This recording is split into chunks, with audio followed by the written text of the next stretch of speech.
আসসালামু আলাইকুম। আজ রান্না করব রুই মাছ আর পটল।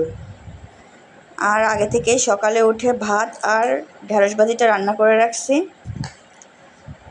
এদিকে মাছটা ভাজি করে রাখছি, পটল আর আলু কেটে এখানে রেখে দিছি। এটা ধুয়ে এই যে মশলা কষাচ্ছি, এর ভিতর দিয়ে দিব। আর এই সাইডে মাছটা ভেজে রাখছি।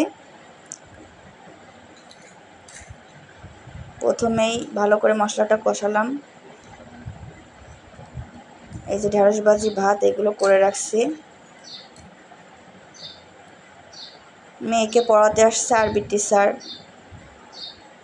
বাংলা জেনারেল এইগুলো পড়ালেখার পাশাপাশি আরবি, কোরআন শরীফ, নামাজ রোজারও প্রয়োজন আছে। এজন্য একটা আরবি টিচার রেখে দিলাম যেন কোরআন শরীফ পড়াটা শিখতে পারে। সবাই দোয়া করবেন। টিচার আসছে, টিচারকে নাস্তা দিতে হবে। দুটা মালটা ছিল ফ্রিজে, সে দুটা মালটা কেটে টিচারকে দিব। এবং আমার মেয়ে আছে, মেয়েও খাবে, যে আরবি পড়ছে। তরকারিটা কিছুটা হয়ে আসছে, এখন আমি মাছগুলা সব দিয়ে দিব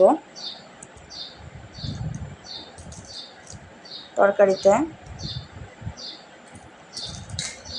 যে বল্লক উঠে গেছে, এখন যদি মাছটা দিই তাহলে মাছের ভিতর তরকারির যে গুণাগুণ, স্বাদ, সেইগুলো মিশে যাবে এবং মাছের স্বাদটাও তরকারির সাথে মিশে যাবে।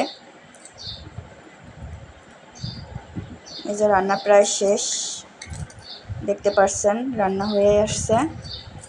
কিন্তু কখন খাবো জানি না, রান্নাটা করা হয়ে গেছে, এটা চিন্তা থেকে মুক্তি পাইছি।